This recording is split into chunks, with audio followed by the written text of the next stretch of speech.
So good evening, everyone. It's so wonderful to see you all, my wonderful family, along with my beautiful wife, Jen. So John asked me to say a couple of words about my grandfather, and I told him it would be my honor. John, Andrea, you heard our family's incredible stories years ago, and your interest has driven this fantastic project. It's been an honor getting to know you and welcome you into our family, so from the bottom of my heart, thank you.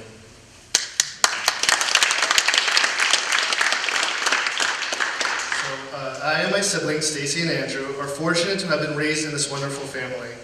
We are a family that celebrates together, and when I say celebrates, I mean eats. My earliest memories were of Thanksgiving in the city, Passover Seder at Uncle Mark and Aunt Sesha's house in Upper Saddle River, going to the annual Hanukkah party at Aunt Hanka's house, apartment, with Grandpa always cooking the latkes. And of course, Dan and Maria taking me on the tour with the dead when I was in high school. So the reason we are here is to honor the Neiger family, especially Grandma Sarah, Grandpa Herman, Aunt Sesha, Grandpa Ben, Aunt Hanka, Aunt Basha, and Aunt Tosha. Surviving the Second World War together, the miracles and tragedies along the way, and to acknowledge our incredible strength is what this night is all about. So tonight I want to talk about my grandfather, my hero, Benjamin Neiger. We call him Benik, Benushu, Benjamin, all the nicknames.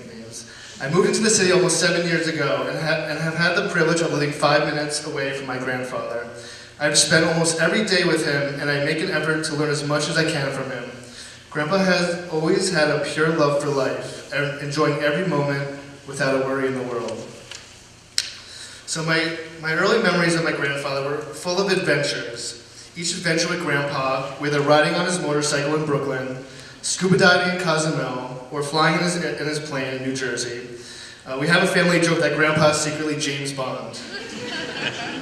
My brother and I always said that we could easily picture Grandpa in a tuxedo in a casino in Monte Carlo. So he has an innate charm and charisma that probably got him out of many sticky situations. So growing up every year, my entire family would go to Cozumel, Mexico, where Grandpa used to scuba dive. One year we went down for his 70th birthday, and there must have been 20 of us. My parents, Wayne and Dahlia, my siblings, Andrew and Stacy, Uncle Mark and Aunt Sesha, Tosha and Kate, Cousin Matthew, Uncle Matthew, Aunt Daphne, Sam, Jonah. Anyone who wanted to come, Grandpa always welcomed everyone. And every year my mom brought a bunch of inflatable single-person rafts. Rather than taking turns, we would all climb on while holding onto each other to form like a giant Neiger game of Ocean Twister.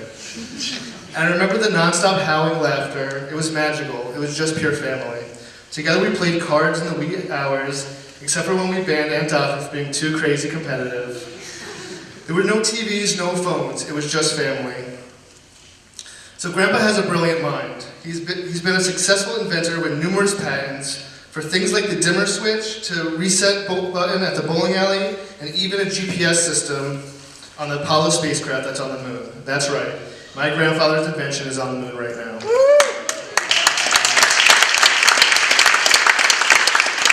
So I was also lucky enough to travel with my grandpa. He took me to Krakow, Poland, and to Germany with my brother.